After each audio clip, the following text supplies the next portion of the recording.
All right, welcome yet again to another one of our behavior streams. Joining us again is Amy, who will be going over social skills development part 3. All right, welcome yet again to another one of our behavior streams. Joining us again is Amy. I've never gotten really good at doing that. I've done it before. 저도 그런 적 있어요. 저도 유튜브 처음 시작할 때, 적응이 안 돼가지고 그런 적 있어요. 예. 네, 오늘 제가 소개할 내용은요, 사회성 기술 발달 그 세 번째 시간입니다. 지난번에 제가 사회성 기술 발달 두 번째 시간에서, 어떻게 이제 우리 아이가 친구들하고 플레이데이트를 하는지에 대해서 이야기를 했었어요. 어떻게 친구를 구하는지, 어디를 가서 무엇을 하고 놀아야 될지 미리 생각해 보는 것에 대해서 이야기를 했거든요. 자, 오늘 이야기할 내용은요. 우리 아이에게 놀이 기술 하나하나를 가르쳐서 그 가르친 것을 실제로 실제로 다른 친구들하고 놀 때 일반화하는 과정에 대해서 이야기를 해드릴게요. 자, 우리가 처음에 아주 쉬운 수준의 놀이 기술을 가르칠 때는 모방으로 가르칠 수가 있겠죠. 따라해 해가지고 장난감 이렇게 움직이고 장난감이 말하고 이런 것을 그대로 모방하게 하는 걸로 간단한 놀이 기술, 상상놀이 같은 거 가르칠 수 있어요. 그리고 그거 외에도 뭐 숨바꼭질이나 술래잡기나 무궁화 꽃이 피었습니다나 뭐 축구, 농구, 야구나 스케이트 타기 뭐 여러 가지 놀이 기술을 우리가 시팅으로 처음에 가르칠 수 있어요. 이 테라피 시팅이라는 거는요. 일반적인 상황에서 우리 아이가 못 배우면 그때 따로 세팅을 만들지요. 즉 아이들마다 내용이 달라질 수가 있어요. 어떤 아이 같은 경우는 그냥 일상생활에서 그냥 바로 배워버리는 아이들도 있고, 어떤 아이들은 좀 어려워해서 따로따로 떼서 가르쳐야 되는 아이들이 있고, 아이들마다 다르죠. 그렇기 때문에 우리 부모님께서 테라피스트가 되시면 어떻게 가르쳐야 될지를 알 수 있기 때문에 우리가 그 과정을 가르치고 있는 거죠. 그 과정을 어머님들께 알려드리고 있지요. 세팅으로 따로 떼서 연습을 하고요. 그리고 아이의 수준에 맞게 지시와 촉구를 해야겠죠. 이거는 예를 들어서 우리가 아이에게 가위바위보를 가르쳐 준다 그러면 우리가 아이의 수준에 맞게 모델링으로 가르칠 수도 있는 거고요. 시각적 촉구로 가르칠 수도 있는 거고요. 여러 가지 촉구가 있을 수 있습니다. 그거는 아이의 시팅을 보고 저희가 하나하나 이렇게 개별화 컨설팅을 통해서 알려드리기도 하지요. 자, 그리고 또래들이 하는 놀이를 선택, 이건 무슨 내용이냐면요. 나라마다, 동네마다 아이들이 하고 노는 놀이가 다를 수도 있어요. 그래서 예를 들어서, 제가 자란 부산에서는 댄디 또 이러면서 편가르기를 했거든요. 근데 또 다른 서울에서 온 친구들은 대댄찌 이러더라고요. 그런 게 조금 다를 수도 있고, 또 어떤 동네에서는 이런 놀이를 하고 노는데 다른 동네에서는 아예 그 놀이가 뭔지를 모를 수도 있어요. 그래서 놀이를 선택할 때 어떤 걸 선택하냐면 지금 우리 아이가 잘하고 있는 그 동네에 있는 아이들이 하는 놀이를 선택하시면 되세요. 그래야지 또 나가서도 그 동네 아이들하고 같이 어울리고 놀 수도 있겠지요. 우리가 어릴 때 하던 놀이와 같을 수도 있고 다를 수도 있어요. 그거를 어떻게 그러면 알 수 있나요? 우리 모르는데 하기 때문에 플레이데이트를 꾸준히 해야 된다고 제가 말씀드렸었어요. 자, 그리고 우리 아이들이 그 상호작용을 하면서 같이 놀이를 할 수 있는 상대가 처음에는 부모님과 선생님과 먼저 그 놀이를 마스터하게 되고 그 다음에 또래 친구들하고 하는 걸로 일반화를 시킬 수가 있어요. 예를 들면 가위바위보도 엄마랑 계속 연습을 해보는 거예요. 그러면서 엄마가 강화도 해주고 벌도 해주고 촉구도 해주고 그런 과정을 통해서 일반화를 한 다음에 또 우리 뭐 알바 선생님 같은 사람하고 또 연습을 해볼 수가 있는 거지요. 엄마 말고 다른 어른하고도 성공적으로 할 수 있도록 연습을 하고요. 그 다음에는 이제 언니나 누나나 형이나 오빠 같은 사람들하고 연습을 해보고 그 마지막으로 우리 아이와 나이가 비슷한 또래들과 할 수 있게 될 거예요. 왜냐하면 또래가 제일 어렵기 때문이에요. 또래들은 강화도 안 주고 벌도 안 주고 촉구도 안 주고 아주 알짜롭다 그랬죠? 얄짤없어요. 자기 하고 싶은 대로 해요. 그렇기 때문에 또래는 나중에 할 수 있는 단계예요. 그런데 우리는 솔직히 이 내용을 모르면 많이 착각을 할 수가 있죠. 우리 아이를 위해서 또래 아이를 데리고 와서 플레이데이트를 했는데 왜 이렇게 우리 아이는 못할까 고민을 할 수가 있는데, 사실은 부모님 선생님과 먼저 과정을 거치셔야 됩니다. 자, 죄송해요. 제 알러지 때문에 힘드네요. 자, 그 다음에 도와줄 알바생 구하기. 자, 제가 아까 말씀드렸다시피 부모님과 선생님과 같이 놀이기술 연습한 다음에 그 다음에 또래와 같이 할 수 있다 그랬잖아요. 그때 엄마 혼자서 모든 걸 다 가르치기가 어려워요. 그리고 엄마가 가르쳤다 하더라도 우리 아이가 다른 사람한테 반응을 안 할 수도 있기 때문에 다른 사람들이 많이 필요해요. 그래서 우리 아이와 같이 놀아줄 사람, 우리 아이와 같이 테라피를 해줄 사람이 많이 있어야지 일반화를 연습하는 데 도움이 됩니다. 그리고 알바생을 이제 구하시는데 구하는 방법은 우리 네이버 카페에 들어오셔서 물어보셔도 되고, 우리 컨설팅 받으시는 어머님들께 물어보셔도 되시고, 저희한테 물어봐도 되고 그래요. 주로 이제 구인 광고 같은 거 올리는 데 있잖아요. 근데 어머니들이 당근 이용한다고 하시더라고요. 우리 동네에 있는 단기 알바 같은 거 구하는 그 데가 있다고 하더라고요. 그런데 올려가지고 구하실 수도 있고, 아니면 동네에서 가까운 대학교가 있으면 그 대학교에 다니는 특수교육학과나 아니면 그 학과가 아니더라도 상관없이 그 학교에 다니는 학생들을 구하면 나중에 그 학생의 친구 이렇게 소개받아가지고 계속 고용을 할 수 있다고 제가 들었습니다. 우리 클라이언트 분들한테 들었거든요. 그런 분들이 오시면 도움이 되는 게요. 저희는 젊은 알바생들을 선호해요. 왜냐하면 젊은 친구들이 빨리 배우죠. 우리 브레인이 점점점 나이가 들수록 굳어가는 거 얘기했었지요. 브레인이 젊으면 젊을수록, 어리면 어릴수록 빨리 뭔가를 학습할 수가 있어요. 그렇기 때문에 아무것도 모르는 진짜 사회초년생 아니면 대학생 이런 학생들이 우리가 가르치는 대로 고지고대로 잘 해주기 때문에 많이 유리한 부분이 있고, 그리고 그 친구들은 꼬마들하고 놀 때 막 신나게 같이 놀면서 에너지를 막 엄청 보여주기도 하더라고요. 애를 막 들었다 놨다 하고 신나게 깔깔깔 놀고 이렇게 하는 부분이 우리 어머님들보다는 더 에너지가 많기 때문에 도움이 될 수도 있고요. 그래요. 근데 만약에 뭐 젊은 사람을 구하기 힘들다 그러면 어쩔 수 없이 좀 나이가 있으신 분 구하셔도 되지만, 자칫 제가 조금 걱정이 되는 부분은 혹시나 이제 다른 이제 뭐 특수교육 다른 기관에서 하셨던 분이나 아니면 뭐 교육적으로 계셨던 분들이 우리 어머님들보다 나이가 더 많고 그러시면 오히려 우리가 하는 방식을 이해를 못 하시니까 그분들이 우리 어머님들한테 자꾸 막 이렇게 하는 거 아니라고 막 가르치려고 그러고 그런 수도 있거든요. 그래서 차라리 아무것도 모르는 젊은 학생들을 데려다가 우리가 가르치는 게 더 낫다, 그 얘기를 말씀을 드리는 거예요. 자, 그래서 그 알바생을 구해 놓으면 좋은 점이 뭐냐면, 엄마가 집에 있을 때나 아니면 우리 엄마가 안 계실 때나 언제나 우리 아이의 테라피는 보장이 된다는 게 좋은 점이지요. 이게 아주 좋은 점이에요. 그래서 집에다가 CCTV를 설치해두고, 이제 동의를 받고 설치해두고 계속 CCTV가 돌아가는 과정에서 테라피를 계속 진행할 수 있도록 하시면 좋으시고요. 자, 그렇게 알바생을 구하면 좋은데 또 알바 구하기가 어려워요 라는 이야기를 매번 들어요. 물론 쉽지 않지요. 알바 구하기 어려워요.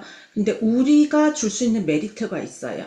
우리가 그 알바생한테 제공할 수 있는 것은 최고의 ABA 교육을 제공할 수 있어요. 세계 최고라고 우리는 보장할 수가 있어요.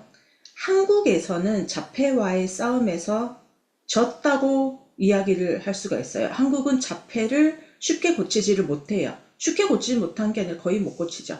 많이 힘들어요. 그런데 우리는 밥 선생님께서 로바스 박사님한테 직접 배웠고 저는 밥 선생님한테 직접 배운 그 노하우가 있기 때문에 교육 하나만큼은 정말 잘 시켜줄 수 있어요. 하지만 만약에 그 알바생이 돈을 목적으로 우리에게 온다면, 돈을 벌기 위한 목적이라면 우리한테 오는 것보다 차라리 맥도날드 가서 알바하는 게 낫고 배달 알바하는 게 더 편할 수도 있다고 말해주세요. 인터뷰로 왔을 때 그렇게 말하면 돼요. 학생이 이제 인터뷰 왔을 때 만약에 돈을 목적으로 하면 차라리 그냥 배달 알바 가시라고. 근데 만약에 이 학생이 돈이 목적이 아니라 미래를 위해서 무언가 배우고 싶고 우리한테 제대로 배워서 앞으로 본인의 커리어로 이걸 활용할 것 같으면 우리한테 오면 최고의 교육을 제공한다고 말을 해주면 돼요. 그리고 이제 그 알바생한테 우리들 이제 라이브 클래스에 있는 제 수업 같은 거, 밥샘 수업 같은 거 같이 들으면서 제대로 들었는지 시험도 보게 하셔도 되고요. 그 수업은 어머니께서 돈을 내고 보도록 이렇게 제공할 수도 있는 거예요. 그래서 우리 회사는 미국에도 그렇고요, 한국에도 그렇고 모두가 다 성장을 하기 위해서 모인 사람들이라고 보시면 돼요. 우리 직원들도 많이 실수하고 많이 틀린 점도 있지만 우리 밥 선생님은 포기 안 하고 우리 직원들을 끝까지 가르쳐 주세요.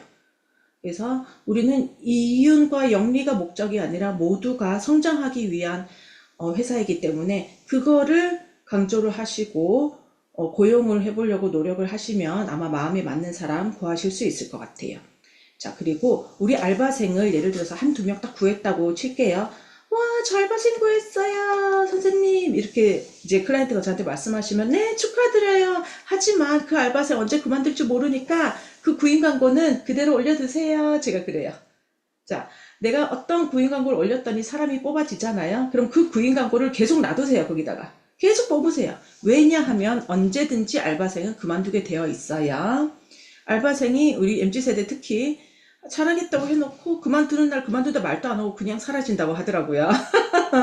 자, 그러기 때문에 우리는 항상 사람을 많이 확보해두면 좋다. 그 얘기예요. 만약에 저는 알바생 2명 이미 있는데 또 사람이 오면 어떻게 해요? 그러면 괜찮아요. 그냥 같은 시간에 2명의 알바생이 동시에 와도 상관없어요, 어머님들. 왜냐하면 2명이 같이 있게 되면 물론 돈은 2배로 드니까 손해라고 생각이 들 수는 있지만 장기적으로 봤을 땐 그게 이익이에요. 왜냐하면 2명을 한꺼번에 교육할 수 있지요. 서로 경쟁하듯이 배울 수가 있어요. 서로 도와가기도 하고 서로 대화를 하기도 하고. 예를 들어서 우리가 강화 샘플링을 연습한다고 치면은 알바생들한테 이렇게 말하는 거예요. 강화 샘플링 10점짜리 누가 나오는지 한번 보자고. 한번 누가 더 우리 아이를 잘 웃기는지 한번 보자고. 이런 식으로 아이를 웃기는 걸 경쟁적으로 하면서 테라피를 진행할 수가 있어요. 자, 그러다가 만약에 한 명이 그만두면 나머지 한 명이 남아있으니까 괜찮은 거죠. 자, 그래서 알바생이 있으면 좋다. 그거를 기억하셨으면 좋겠습니다. 힘든 거 알아요. 힘들지만 그래도 엄마 혼자서 가르치기 역부족이고 일반화를 위해서 알바생이 꼭 필요합니다. 자, 그렇다면 또래와 일반화 연습은 어떻게 하는지 말씀드릴게요. 지난 시간에 제가 말씀드렸듯이 아이들끼리 놀게 하는 플레이데이트를 정기적으로 해주시면 좋으세요. 뭐 일주일에 1번을 하든지 일주일에 2번을 하든지 그렇게 딱 정해두고 정기적으로 하시면 좋으시고, 그 상대를 구하는 거 제가 지난번에 말씀드렸는데 인터넷으로도 요즘 많이 정보를 얻지요. SNS 같은 것도 정보를 얻고 하니까 아니면 카카오톡 오픈 채팅방 같은 데 통해 가지고 또래를 구하시면 좋겠습니다. 그리고 구조화된 그룹놀이, 제가 지난번에 말씀드렸던 것처럼 우리 어머니께서 미리 놀이를 준비하고 우리 아이가 그 놀이를 배울 수 있도록 연습을 하는 거예요. 제가 좀 이따 영상으로도 보여드릴 거예요, 이거는. 그래서 그룹 놀이를 할 때 그 놀이에 대한 규칙 따르는 법을 배워야 되고요. 우리 아이가 익숙해지도록 연습을 해야 되지요. 예를 들어서 뭐 무궁화 꽃이 피었습니다 라면 규칙이 뭐예요? 무궁화 꽃이 피었습니다 하고 나면 딱 멈춰있는 게 규칙이잖아요. 그거를 우리 아이는 따를 줄 알아야 돼요. 그리고 숨바꼭질이라는 놀이를 하면 숨바꼭질도 딱 숨어있을 때 조용히 있어야 되는 게 규칙이잖아요. 갑자기 딱 나타나면 안 되죠. 예를 들어서 술래잡기라 그러면 그 아이를 꽉 달려가서 잡아야 되는 게 규칙이에요. 그리고 누가 술래인지도 알아야 되고 규칙을 알아야 돼요. 그리고 우리 아이가 정반응이 나올 때까지 연습을 계속 해야 되고, 그리고 상대방이 달라져도 똑같은 반응이 나오도록 알바생하고 또래와 계속 연습을 해줘야 되죠. 그리고 구조화된 그룹놀이 말고 또래들이 창의적으로 그때그때 만들어서 노는 놀이가 있어요. 이거는 우리가 미처 생각하지도 못한 걸 아이들이 참 신기하게 만들어서 놀거든요. 자, 그런 거는 우리 아이한테 미리 가르칠 수 없죠. 어떻게 하냐면 모방 스킬이 있으면 그때그때 잘 따라하게 돼요. 그럼 모방 스킬이라는 게 우리 처음에는 따라해 해가지고 엄마가 하는 걸 그대로 똑같이 하면은 강화하는 게 모방 프로그램이죠. 그러면 더 발전해가지고 친구가 하는 거 따라해봐, 이렇게 발전을 시킬 수가 있어요. 그리고 모방 기술이 점점 많이 생기면은 아이가 알아서 따라해요. 알아서 뭔가 따라할 때 강화를 마구마구 해주는 거죠. 이렇게 또래를 따라하면 강화하는 걸 계속해서 반복해 주시면 좋습니다. 자, 그리고 제가 여기 상대 부모가 고맙게 느끼도록 하기, 이게 무슨 뜻이냐면요. 자, 우리가 보통 또래 아이들하고 놀 때 갑을 관계에서 을의 입장인 경우가 많아요. 너무 미안하고 그 엄마한테, 아니면 너무 고맙고. 왜냐하면 우리 아이가 먼저 다가가지 않고 상대방 아이가 다가와서 인사했는데 우리 아이가 인사 안 받아주고, 이런 일이 많으니까, 그치요? 그리고 예를 들어서 놀이를 하려고 그랬는데 우리 아이가 규칙을 못 따른다거나 하기 싫다는 경우가 많으니까 우리가 많이 위축이 되고 을의 입장에 있는 것 같이 느껴져요. 근데 어떻게 하면 계속 상대방이 우리랑 놀고 싶어 할까를 생각해 보면, 상대방 입장에서 원하는 걸 우리가 제공해 주던지, 상대방 입장에서 우리랑 노니까 뭔가 좋더라, 너무 고맙더라 라는 생각이 들도록 해야 돼요. 그래서 상대방이 미안해요, 고마워요 라는 말을 계속 하는 게 정상이에요. 우리가 계속 미안해요, 고마워요 하면 우리가 을이니까. 그러면 어떻게 하면 그렇게 한다고 그랬죠?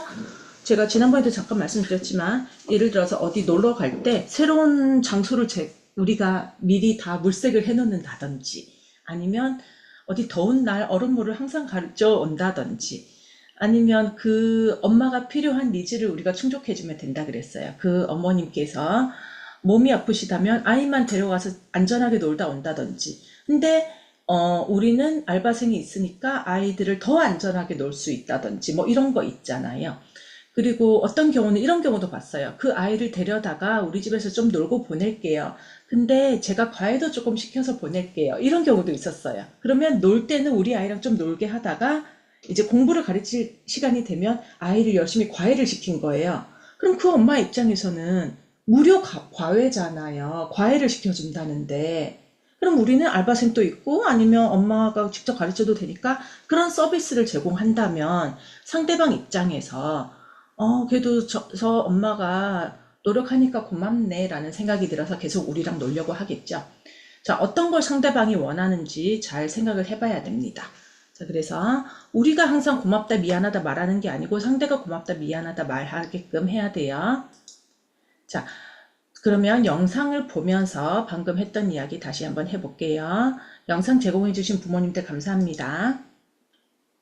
자, 지금 영상은요, 알바생 선생님이 오셨어요. 그리고 숨바꼭질을 하는데 우리 아이가 잘 숨어 있는지를 연습하는 장면입니다. 이 커튼 뒤에 아이가 있어요. 한번 보실게요.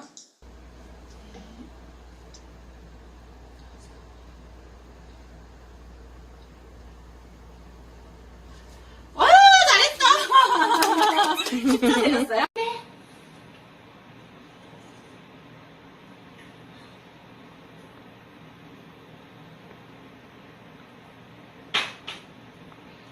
우리 혜민이 잘했다!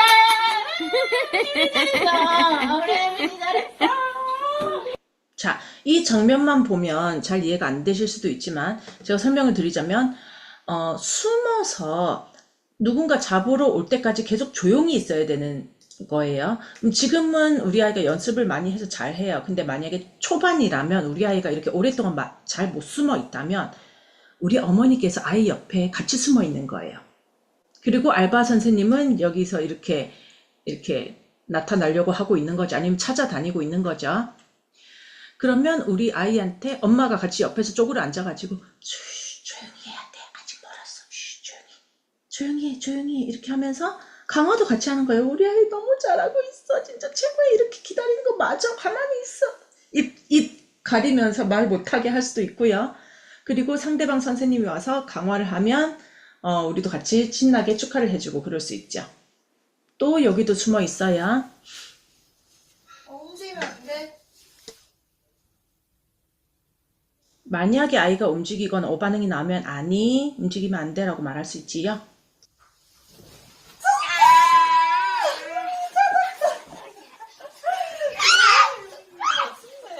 꼭꼭 숨어라 머리카락 보일라. 꼭꼭 숨어라 머리카락 보일라. 다 숨었나? 찾는다. 아니 찾는다면 안 돼. 아니 찾는다 하는 거 아니야. 아니 효민이는 찾는다. 선생님 안 보이는 대로 뒤로 이렇게 효민이 안 보이게.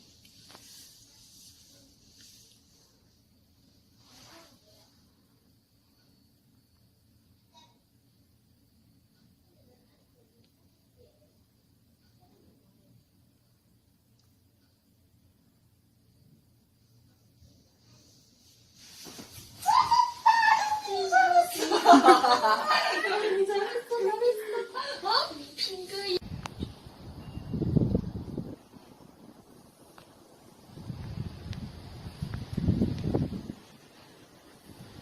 효민이 찾았다.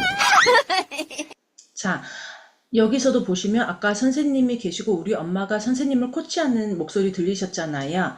이렇게 선생님한테 가르쳐 가면서 우리가 치팅을 진행할 수 있어요. 집에서 연습을 하고 나서 그 다음에 놀이터에서도 일반화를 했네요. 그래서 놀이를 할 때 상대방의 역할이 필요한 경우가 있기 때문에 알바생이 있으면 좋으세요. 자, 오늘은 이번 영상은 또 알바생하고 같이 보드게임을 하는 영상이네요. 빨리 하셨어요. 시작. 옳지.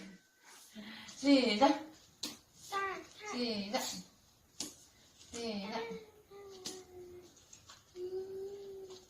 아싸.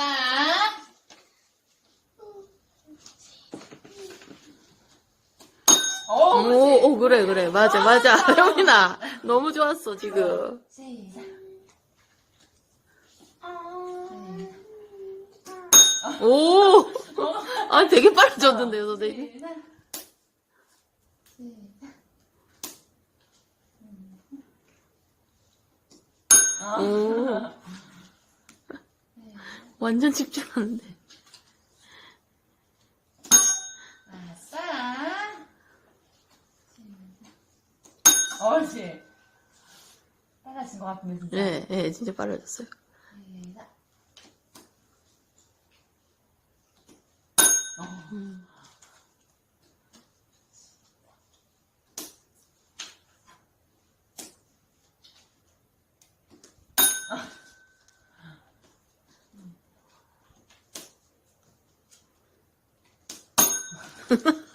진짜 되게 빨리. 오.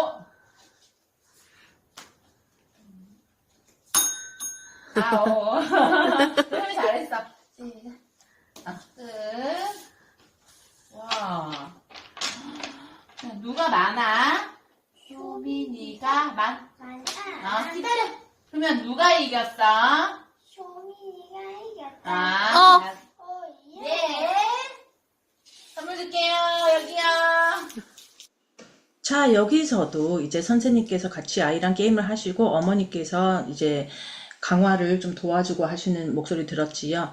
자, 이렇게 알바생이 와서 진행을 할 때 우리 알바생이 강화와 촉구와 처벌 잘 못할 수도 있으니까 우리 어머니께서 도와주셔도 되세요. 그리고 이 놀이 기술을 가르치는 시팅은 제가 놀이 기술 프로그램에서 설명을 다 했었어요. 그거 라이브 클래스에 있어요. 근데 오늘은 이걸 일반화하는 과정에 대해서 설명하고 있는 장면이에요. 그렇기 때문에 아이가 놀이는 이미 잘 하는 상태에서 이제 다른 사람하고 놀이를 해도 똑같은 결과가 나올 수 있도록 연습하는 거, 그거 지금 보여드리고 있어요. 자, 그리고 이 보드게임은 제가 아까도 말씀드렸듯이 그 동네 아이들한테 인기가 많은 게임을 가르치시면 되는 거예요. 지요. 자, 여기서도 집에서 게임을 하고 있네요. 신이 하나. 신이. 오. 신이 셋. 신이. 아, 완벽해. 신이 넷. 신이. 신이 둘. 가도 돼. 이거는 제가 어릴 때는 I am ground 자기소개하기 이렇게 했었는데 지금 이거 후라이팬 넣으리 이렇게 한다고 하더라고요. 이름은 다른데 비슷한 룰이에요. 그것도 이제 어떻게 하는지 알바 선생님하고 같이 연습을 하고 있지요. 자, 지금은 이제 또 내 차례라는 글자 촉구가 보이네요. 그리고 강화제로 포카칩이 보이네요. 과자. 거야. 여기로 앉아봐. 잘했어. 프라이팬 놀이 할 거야. 이긴 사람 똑같이 먹는 거야. 목소리 가위바위보. 목소리 크게 하는 거야. 목소리 크게 해야지. 띵띵띵띵띵띵띵띵띵띵띵띵 프라이팬 놀이. 셋. 신이 둘. 목소리 크게. 둘. 셋. 신이 셋.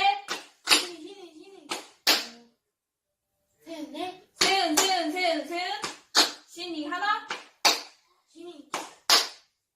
둘. 아, 손에 졌다. 어떻게 해야 돼? 내가 이겼다. 응.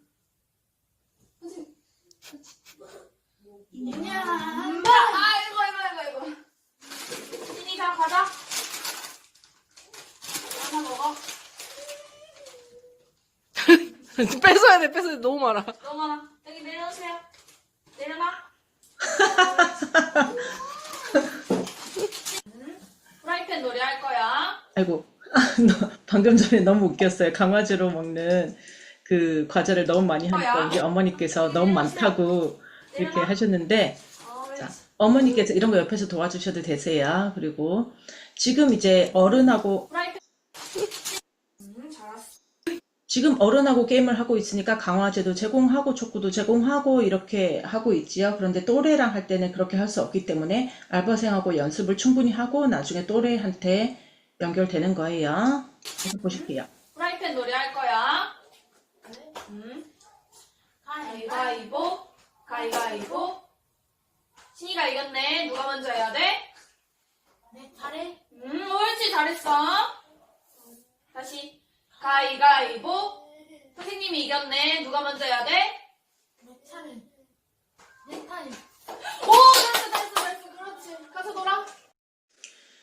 자, 자, 이번에는 또래와 같이 게임을 하고 있네요. 자, 상대방이 자꾸 바뀌더라도 이 게임은 원래 하던 실력대로 할 수 있어야 되지요. 그런데 우리 아이들 특징이 이제 사람이 바뀌면 또 하기 싫어지거나 평소와 다른 행동이 나오는 경우가 많기 때문에 그 어느 누가 오더라도 자기가 아는 수준대로 그대로 게임을 진행할 수 있는 거 연습을 많이 해야 됩니다. 한번 보실게요. 자, 여기서는 자, 아이들 뒤마다 각자 어른이 지금 지키고 있네요. 뭐 하러 계신 걸까요? 촉구도 해야 되고 강화도 해야 되고 벌도 해야 되고 지적도 해야 되니까 옆에서 지키고 계신 거지요. 어떤 역할을 하시는지 한번 볼게요. 가위바위보. 자, 잠깐만. 빨리 섞어야자. 지금 봤잖아. 봐가지고. 지금 춤추려고. 자, 손 바르게. 가위바위보. 가위바위보.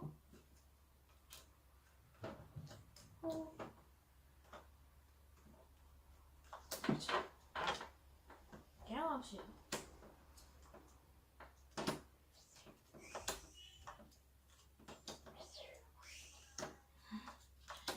천천히.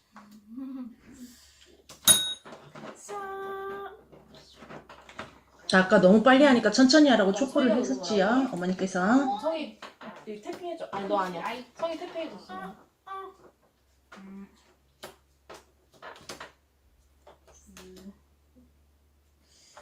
그리고 뒤에서 탁탁 치면서 촉구를 주고 있어요. 제가 좋아하는 책 읽고. 아니 기다려. 촉구를 살짝 주죠. 촉구 수준은 아이마다 달라지고 촉구 수준은 지금 우리 아이가 수행하는 과제의 숙련도에 따라서 달라지는 거기 때문에 꼭 이 비디오에서 이렇게 쳤다 그래서 항상 그렇게 해야 되는 건 아니지요. 우리 아이의 수준에 맞는 촉구를 제공하고 있는 거예요. 기다려.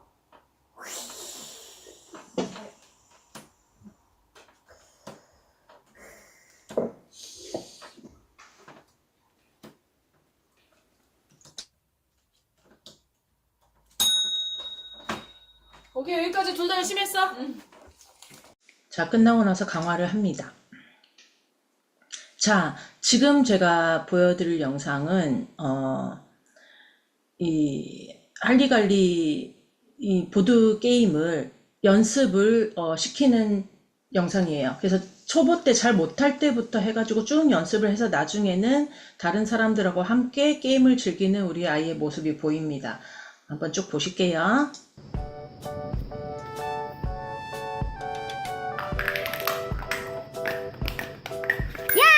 내가 이겼다!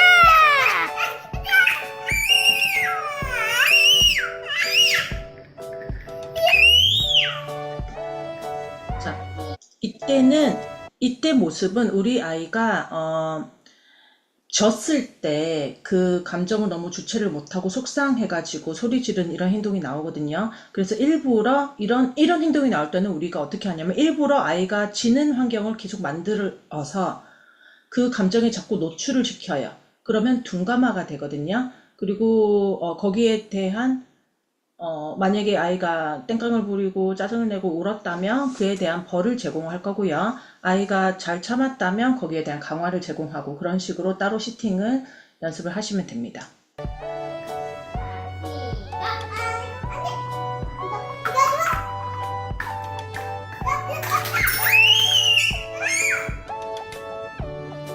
연습을 하고 있지요, 어머니께서 같이.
팀이 아니야, 너 이겼어. 이기다 팀! 어, 우리 팀이다. 오, 빨라.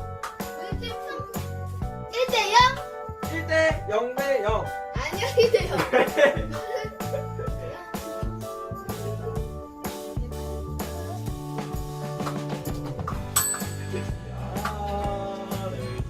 이거 어떡해. 우리 팀이 졌어요. 우리 팀이 아니지만 우리 그래졌어. 팀이에요.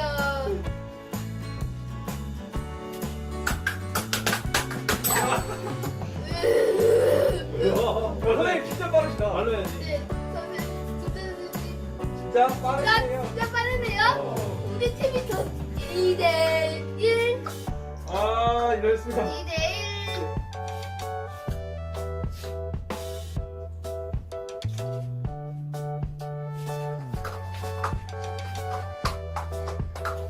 1. 와, 이거 아니야.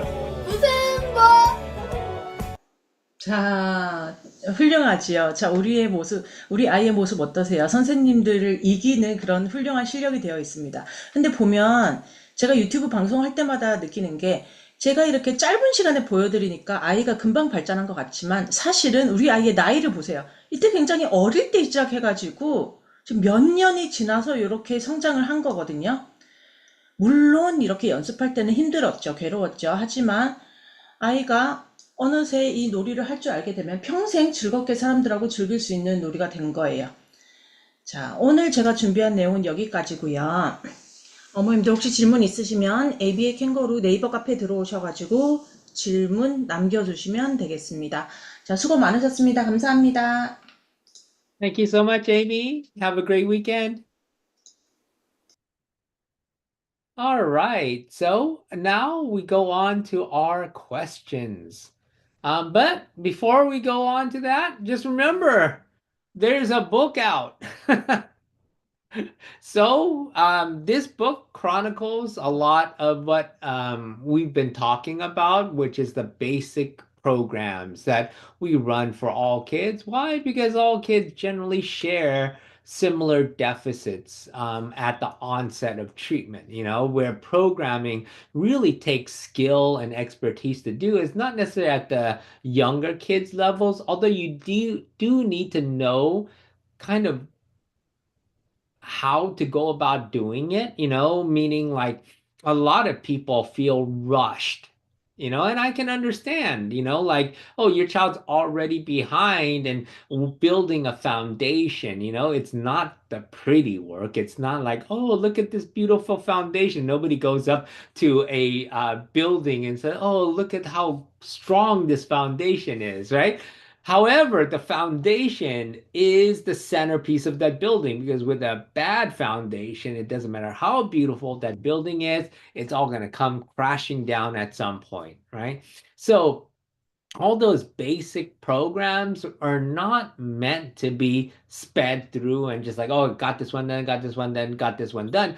They are actually building skills so that then as the child progresses, they rely on those skills to improve their learning, keep them moving in the right direction.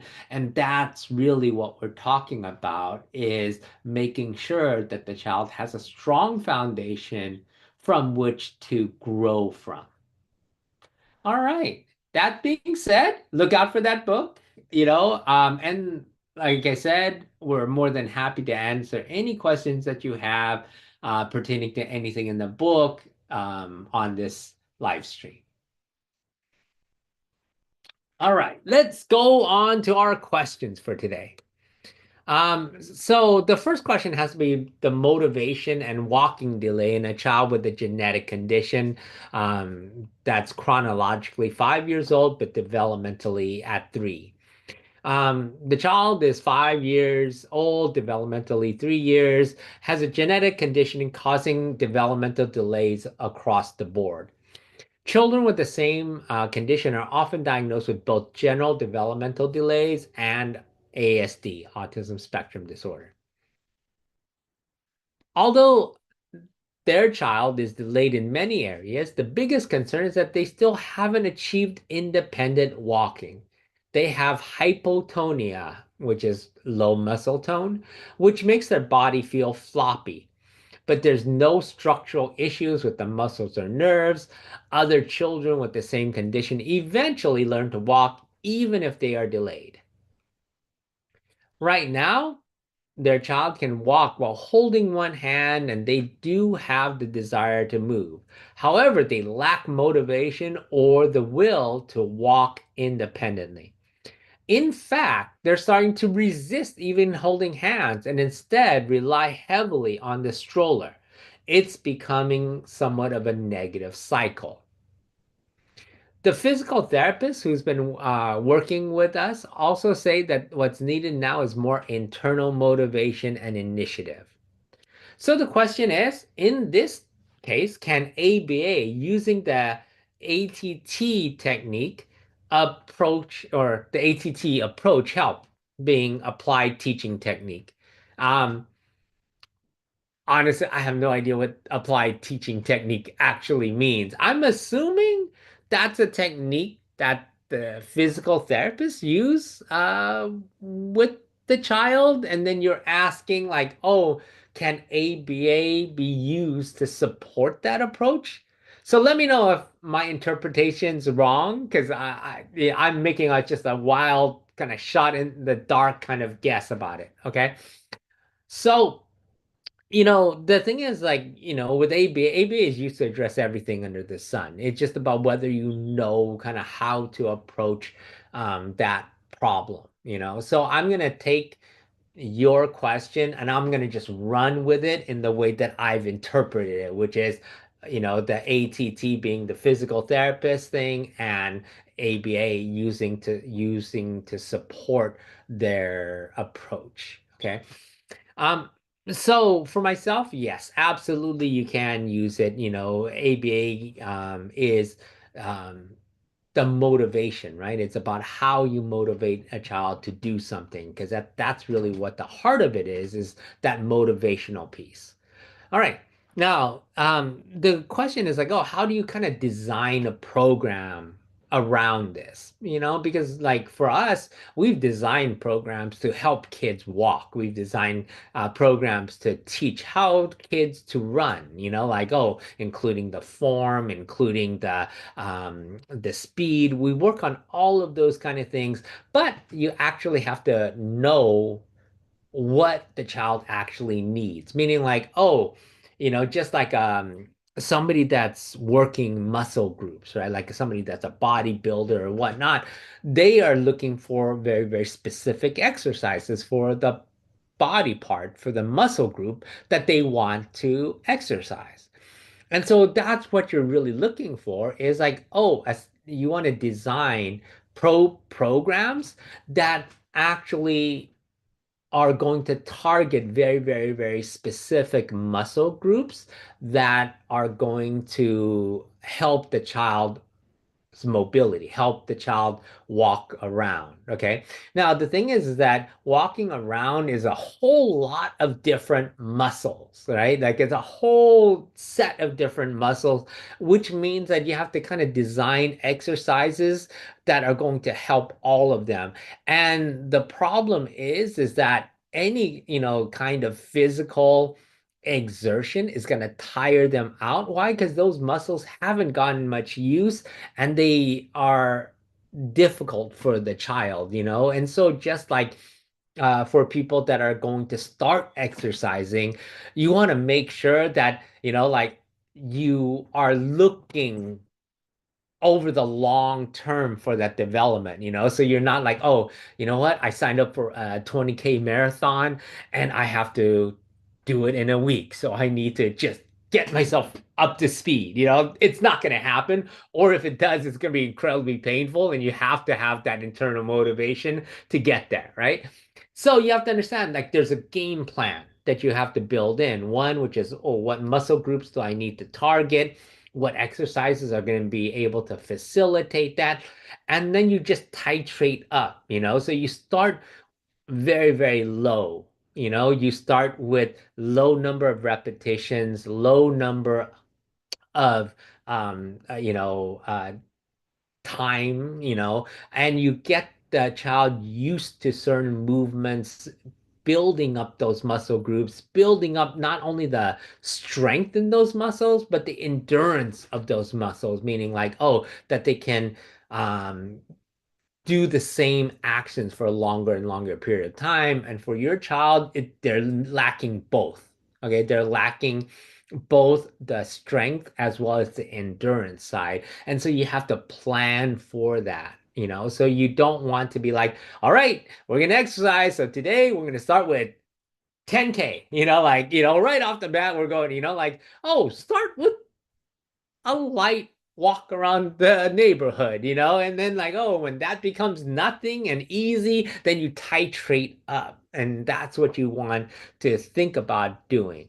Now, because you have those physical therapists, they can probably tell you exactly what exercises are going to be good for your child, what exercises for what body parts. But I know myself, everything has to do with the core, right? Like when they take a look at everything core, it starts with the core. And when your core is weak, it kind of like affects everything else, you know? So you want to just start knowledgeable and building not just the muscles that are involved in the walking, but also the supporting muscles that make walking easier for them, right?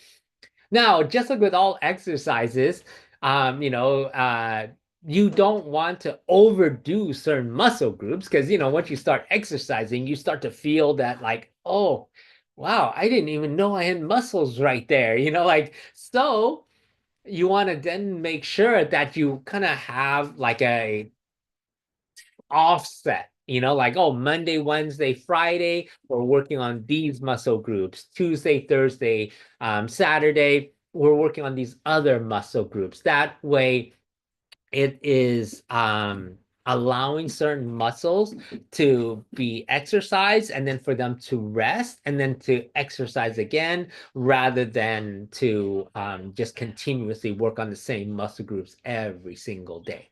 Yeah.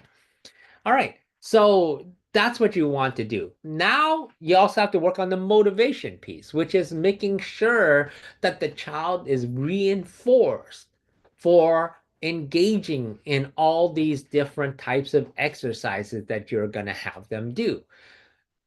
That's where we go into like reinforcement sampling, making sure your child has a lot of different things that will bring them joy, have them be happy. Okay. And if your child is like most kids with ASD, their enjoyment of life is very like limited to a few things. And sometimes those few things might even be very, very specific things. Like I'll only eat chicken nuggets from Carl's Jr., so for those of you in Korea that don't know, Carl's Jr. is a major fast food chain in the US.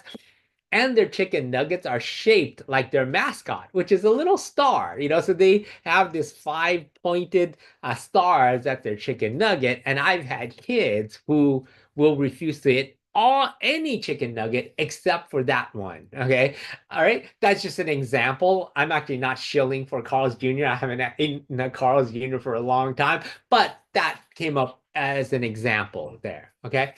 So you want to diversify, make sure the child enjoys a lot of different things, and then make sure that when you're asking them to do something, which is exercise, and it's going to be hard for them, that you adjust the level that you're having them exercise, but make sure you're heavily reinforcing them, and then you just have an appropriate like workout schedule for them that's kind of planned out and just kind of like methodical in terms of the, when you'll look at titrating up the level of intensity, those different things, but making sure that there's always reinforcement for those things. All right, so hopefully that helps answer your question. Absolutely, I think you can work on it. If I completely misunderstood your question, let me know, and then I clarify, and then I will do my best to answer the real question that you have. All right. The next question has to do with regression and potty training and avoidance behavior in an 8-year-old boy. So this parent took the ABA guide class from Kangaroo, and although they haven't been able to follow home ABA consistently, they're trying to respond to the kids' problematic behaviors using an ABA perspective. Son is 8 years old, recently entered elementary school and attends a special education support class and is partially integrated in the general class. His receptive language is somewhat developed, but his expressive language is still very limited. He mainly uses the phrase, please give me, to request things. He may point or say a word to express his wants, but mostly vowel heavy with only 1-syllable utterances. He's starting to produce some 2-syllable words, but they still don't sound very natural. Yeah. The problem is that he's been having a really hard time adjusting since he started school.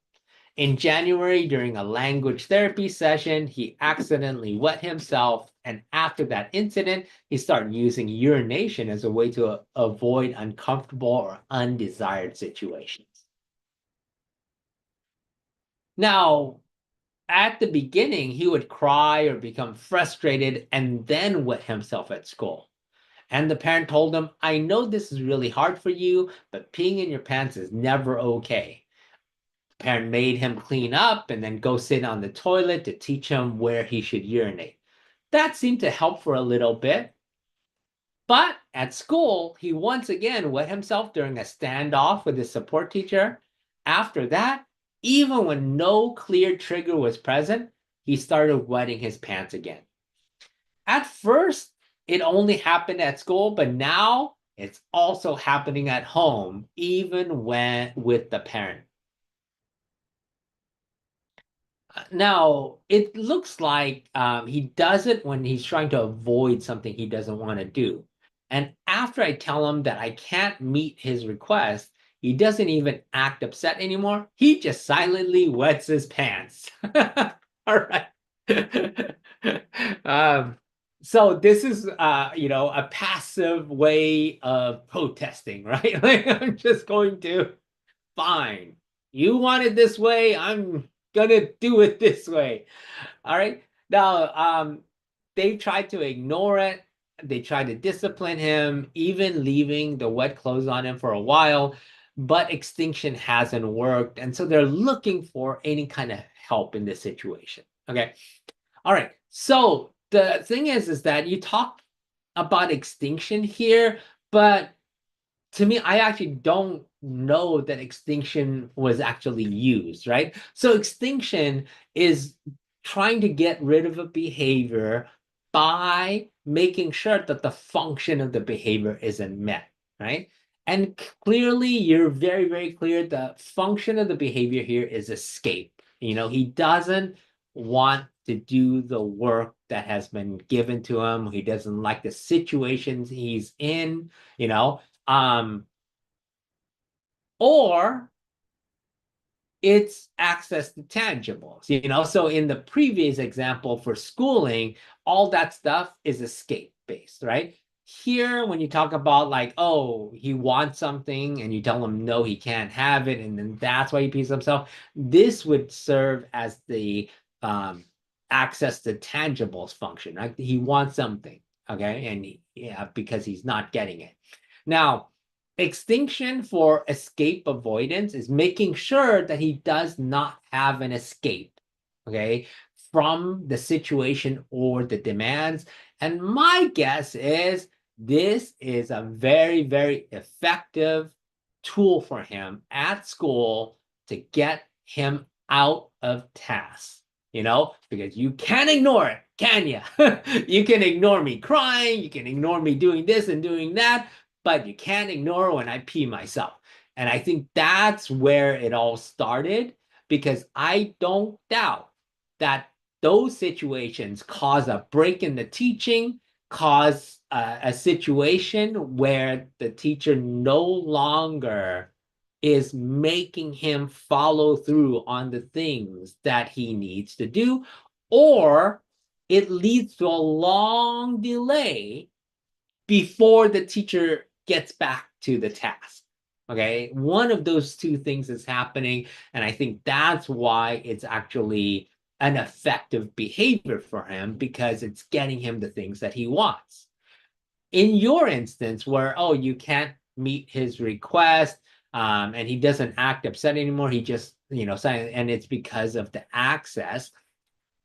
So here, I actually don't know if at some point, like, you for sure, like, oh, you're not going to get it anytime you ask for it again today. Like, once I tell you no, you make sure, or do you find some way to still get him the things that he wants after he's done that? Extinction would be like, nope, he engaged in this behavior to get the thing that he wants. Make sure you don't give it to him. Okay.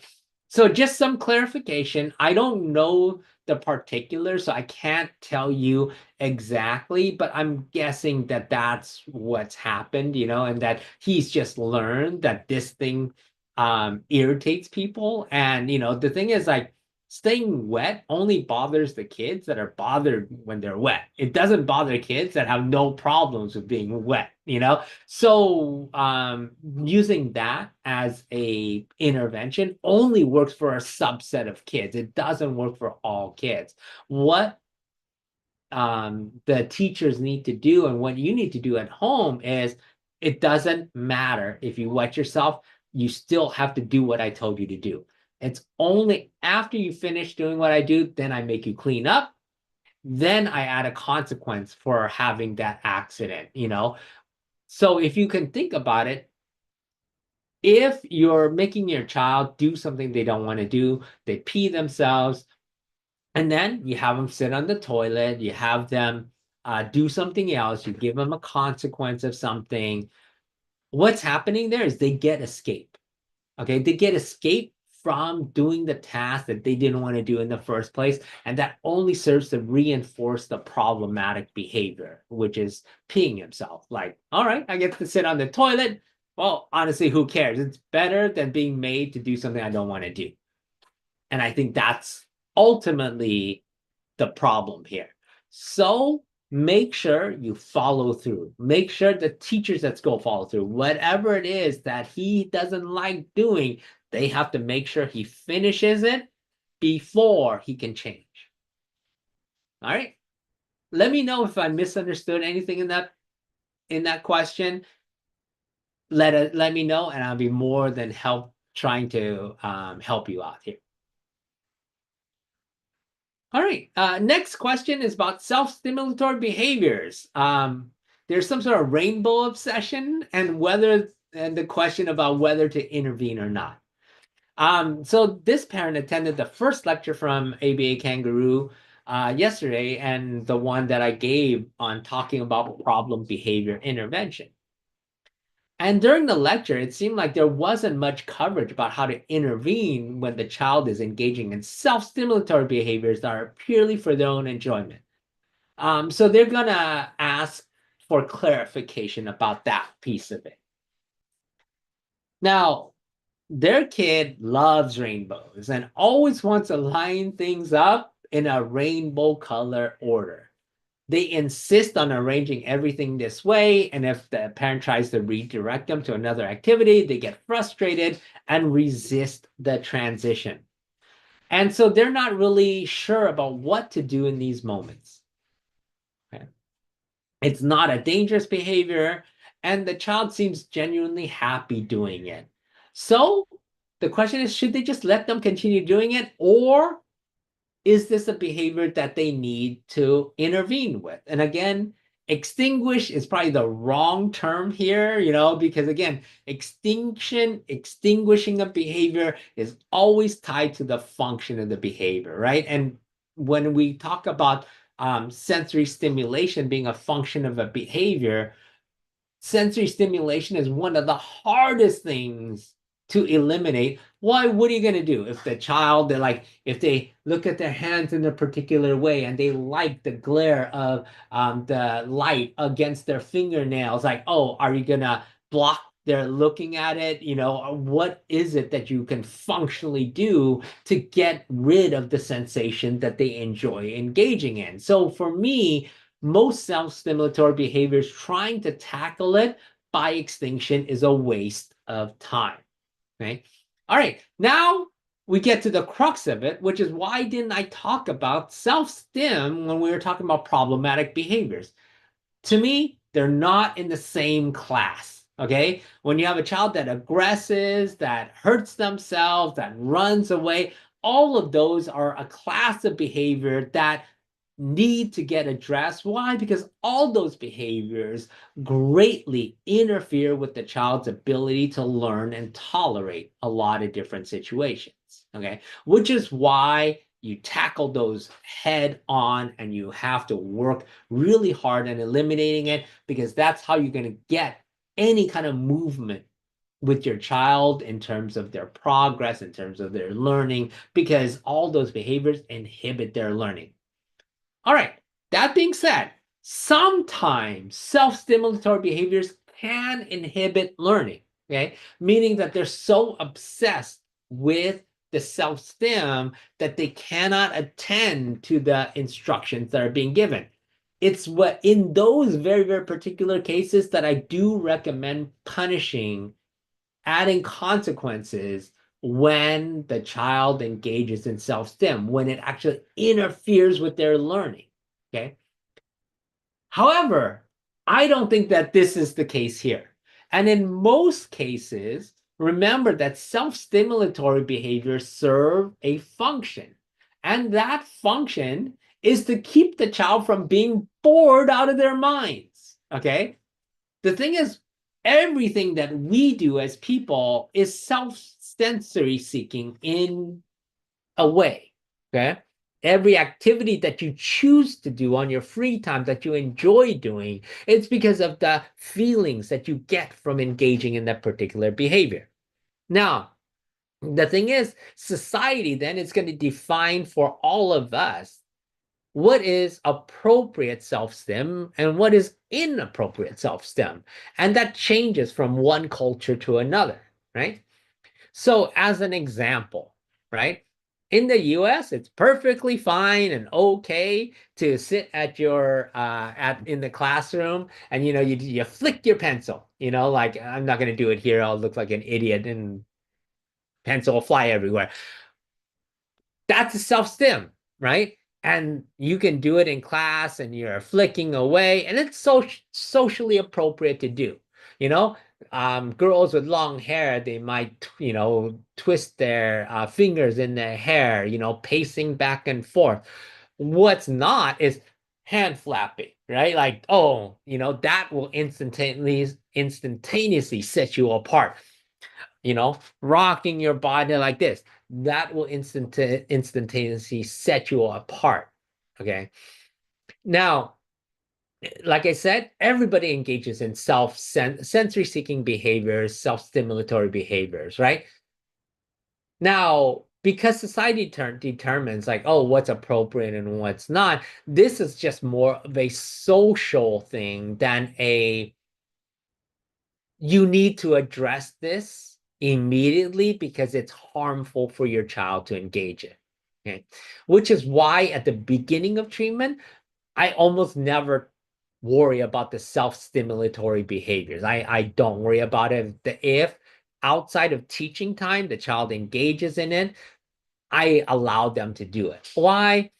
Because they don't, when all of the kids start with this, they have nothing that they enjoy, or they have very, very limited things that they enjoy. And part of our job is to open up their world, try to get them to enjoy a lot more things, enjoy different social interactions, enjoy playing with a wider variety of toys, all of that stuff, none of which most of our kids have good knowledge of how to do.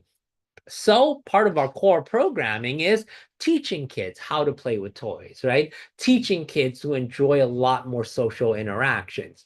And so as we kind of teach the kids how to play with Holly Golly cups, as you saw earlier, as we teach them how to play with puzzles and shape sorters and teach them how to play imaginatively with toys, most of the time what happens is that they find more enjoyment from engaging in these type of activities, the toy play, the playing on the Switch, watching an iPad, more than the self-stimulatory behaviors. And so over time, you have this shift from engaging in a lot of self-stimulatory behaviors to less and less, and you get more of these socially appropriate activities that they engage in because they're just more enjoyable for the child as they gain more skills. So you have this natural kind of offset to it. Now, for some kids, they still really love the self-stim, and that's actually interfering with their ability to engage in a wide variety of toys that they can enjoy. It's at that time when I have taught them how to play with a wide variety of toys and they know how to do it and they still much prefer to engage in the self-stim. That's when I add a consequence for the self-stim to kind of drive that in the direction of more appropriate, socially appropriate play. Okay. So that's when I would actually address This is after the child has engaged in a wide variety of play. Now, one last thing, which is rigidity. And all our kids demonstrate some level of rigidity, right? So now for myself, this might be also a frustration tolerance thing, which is your child does not tolerate when somebody else messes around with their stuff. And that I do address, okay? So for me, if you're just playing by yourself, and I'll let you do it. If I come in and want to play with you and I want to mess things around, you have to learn to tolerate it. Okay, you have to, because that's what kids do in preschools and playgrounds. Like, kids don't really respect other kids' play stuff. They just kind of go in and they go and play with them and things like that. So I want the child to be good and tolerant when things are not going to go their way. Now, that being said, as long as they tolerate when I come in and like, oh, I'm going to play around a little bit with you, and they can tolerate that, when I walk away and they want to go and build back what they did, I'm okay with that. That's their own time. That's fine. But I just don't want them to have this rigidness to what they do, that any interruptions in that schedule is going to cause some sort of meltdown. All right. So that's what I have to say generally about the self-stims. Again, let me know if I'm way off base with stuff. More than happy to clarify. All right, hold on a second. I'm still not used to just talking incessantly. I miss your voice, Eugene. All right. The next question has to about using an aversive stimuli, and the aversive stimuli is this Pororo video to address aggressive behavior. Okay, and this is a behavior therapist talking. One of their kids that they work with exhibits very strong aggressive behaviors, like throwing objects. Now, to intervene, they've been using a YouTube video of Pororo Banana Cha-Cha, a video most Korean children love. But this particular child is afraid of it. And I guess in Korea, Pororo is so popular that people jokingly call him Pororo or Poro President, okay? So I guess he's at the top of the food chain for a lot of things, Now, since the child is uniquely fearful of those videos, they began to use them strategically to target both desensitization and problem behavior reduction. So when the child engages in a problem behavior, the therapist will play the video for 2 to 3 seconds at a low volume. Now, the aversive effect is strong enough that simply reaching for the phone causes the child to stop the behavior. They don't even have to play the video anymore. Okay. But then this made the therapist wonder, is this actually a valid form of desensitization? Okay. All right. So let's talk about the things that are happening, right? You want to desensitize the child, and you want to use a consequence to get rid of problematic behaviors. And, this intervention seems to match really well, because I myself much prefer the kill two birds with one stone approach, right? Okay. That's where, like, for me, like, in the US, I had a client that was super aggressive, lot of potty issues, get constipated constantly. So we use strawberries as our first food consequence, and we would start with very small bites, and every time he would hit, we would make him consume a small piece of strawberry, things like that. And ultimately he started to have a much wider diet. He was able to eat a wider variety of foods and things like that, as well as the aggression tapered down. All right. So for me, that type of approach is my own preferred approach, and why I say, like, is this a valid form of desensitization? Well, if Pororo was that popular, there's no way this child's going to avoid Pororo in everyday life. And you cannot have a child react with such fear, because it's not healthy for them. Okay. What if they're like walking along the street and this giant video of Pororo that happens to be playing that video on like a screen, what will happen? Will she run across the street freaked out because of that video? Will she put herself in real danger because of it?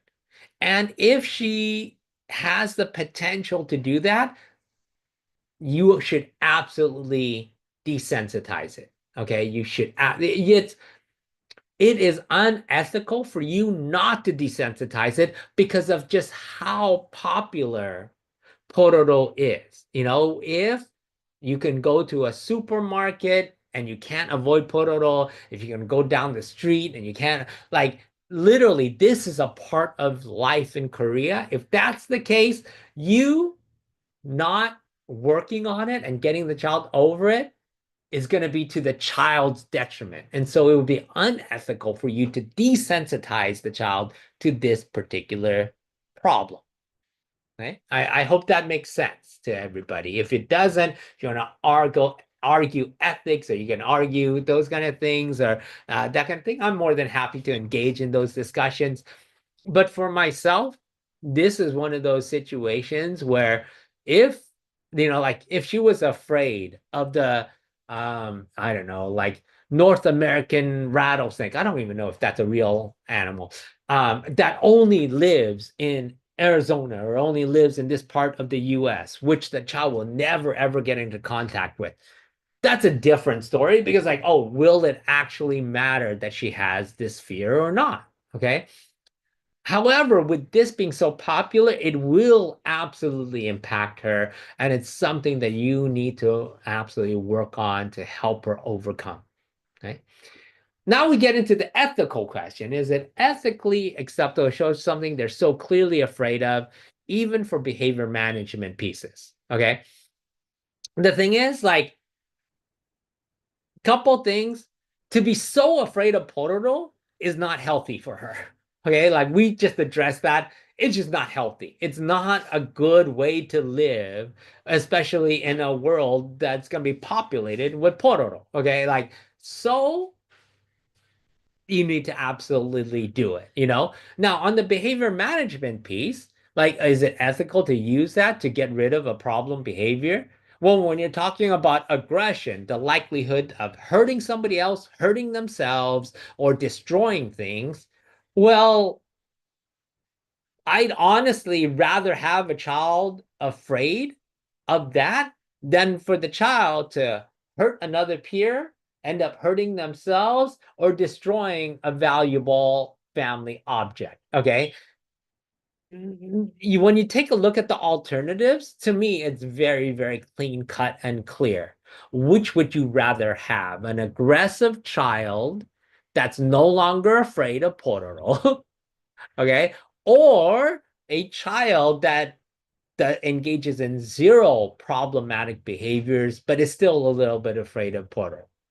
Okay, I'd rather have that. Why? Because those other massive problematic behaviors are going to affect them. They're going to affect their families. They're going to affect the communities in a very, very negative way.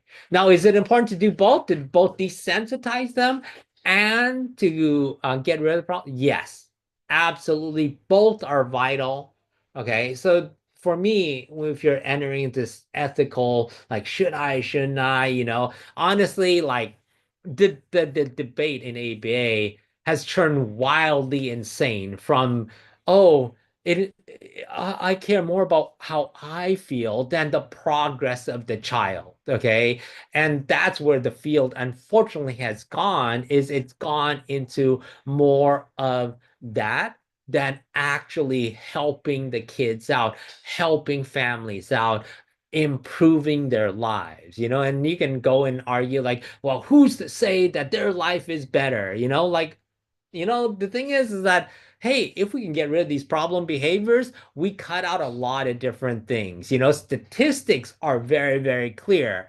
A family that has a child with autism, that child with autism has a higher likelihood of being in a murder-suicide. They have a higher likelihood of developing depression, developing anxiety. There's a whole host of things that when you can address this, it helps with that. And so to me, it's a very, very clear thing, which is like, oh, you are a clinician and your job is to help this child achieve to their potential. That's it. Okay. And it's about being effective. And I can tell you, all the kids I've ever worked with, from the day that I started with them to the time that we let them go, they are better kids. Okay, they are happier, they are more fulfilled, they spend so little time of their day crying and screaming and engaging in these problematic behaviors. And guess what they're doing? They're engaging in appropriate behaviors, more engagement with their environment, more engagement with their families, and their families are able to go on family trips, are able to go to restaurants, and able to do a whole lot of things that they were not able to do previously. And so when I look at those metrics, the kid has greatly improved, the parents are happier and more fulfilled, everything is better.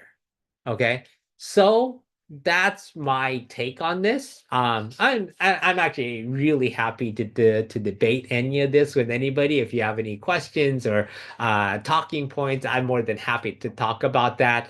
I'm not a stranger to controversy, and I have no problems kind of discussing any of this stuff. So send any questions like this in. I think they're really good, thought-provoking questions. And honestly, like, as a good clinician, you should always question yourself. It's not bad to question yourself.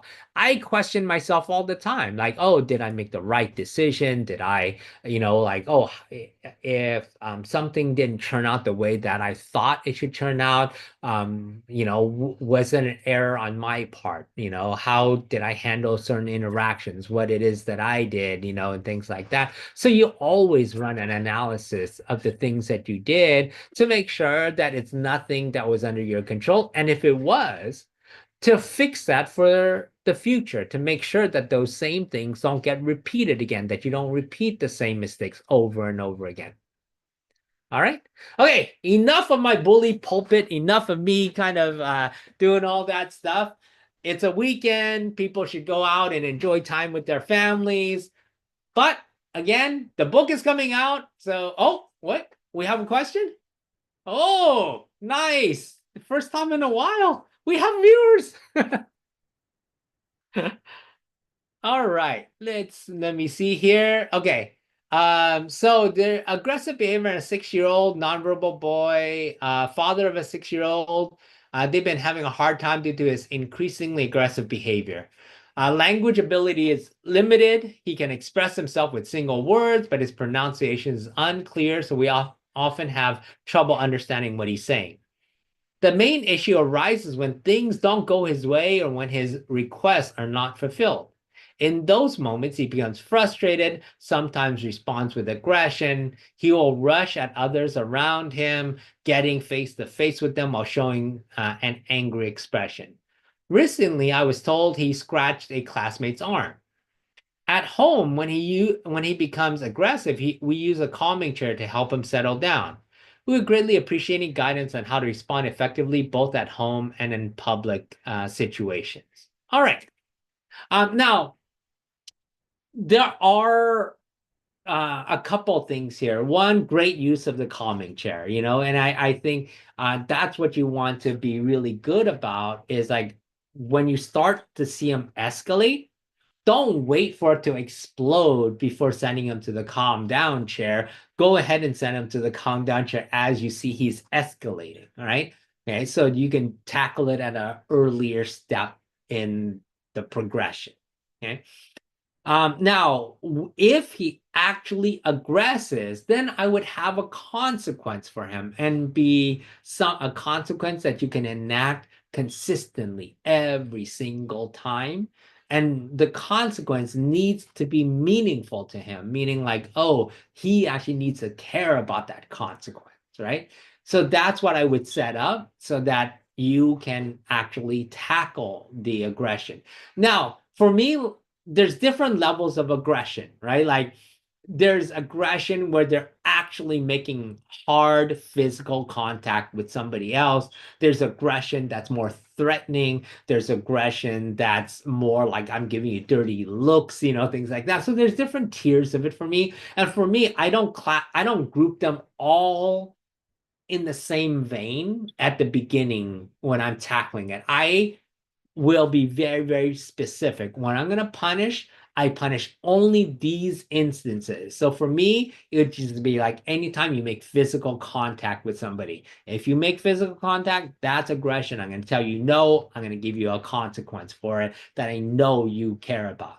Okay. And I do that consistently until they no longer demonstrate it. Once that happens, then for me, I can widen the criteria. So now that also includes running up to others looking angry, even though you don't make physical contact, So you can add on as those problematic behaviors decrease, and you want to just systematically do that until they don't show those type of behaviors. And I extend all those behaviors to threats as well. A kid doing this, even though they don't hit, I still consider that aggression, right? And I still consequate it as if it was an actual hit. But I never do that at the beginning. You're hurting these behaviors along. So start with the worst, get rid of it first, completely gone, expand your criteria, and slowly do that. Okay. Now I'm going to switch gears altogether because your child is experiencing frustration with certain things. And I don't doubt one part that your child is very, very frustrated at is they can't get their needs met. Okay. Now, there's two aspects to it. One, which is the delaying of gratification, right? Like, oh, when I ask for something, I need it right now. I don't need it tomorrow. I don't need it 5 minutes from now. And if I don't get it right now, I'm greatly pissed off and engaging in a wild, inappropriate behaviors. So make sure you're teaching your child to wait.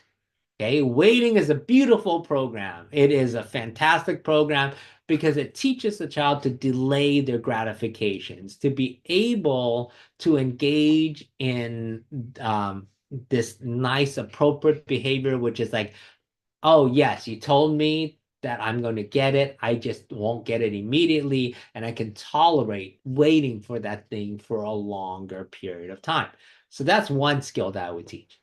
The other skill would be some sort of communication skill, whether it's pointing, whether it's nodding yes or shaking their head no, to be able to respond to questions like, do you want this? Do you want that? And they can accurately answer those things, So I would do with the pointing to show us what he wants, the nodding and shaking of the head, or a picture exchange system where you have pictures of all the items that he might request, and him being able to let you know what it is that he wants. Okay.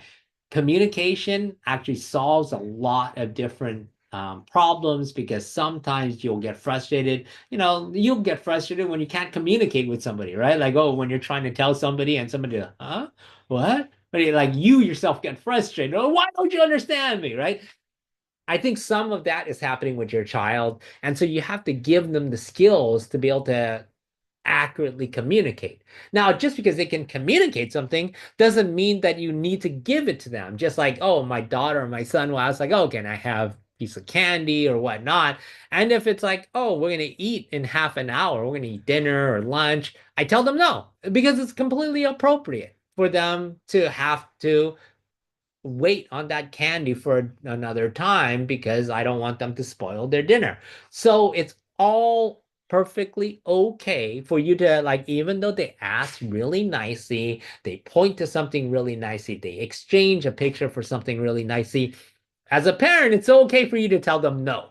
Okay. And they need to learn to tolerate that. And then if they engage in the aggression, you have the consequence. If they wait nicely for something, you heavily reinforce them. If they can tolerate, you saying no, you wait for a period of time, and then you can even reinforce them with the object they requested earlier, But like I said, sometimes, especially in the beginning, you'll reinforce their requests if they don't make it very often, more often than not, right? So you're going to reinforce them more like 80% of the times until their communicating improves dramatically.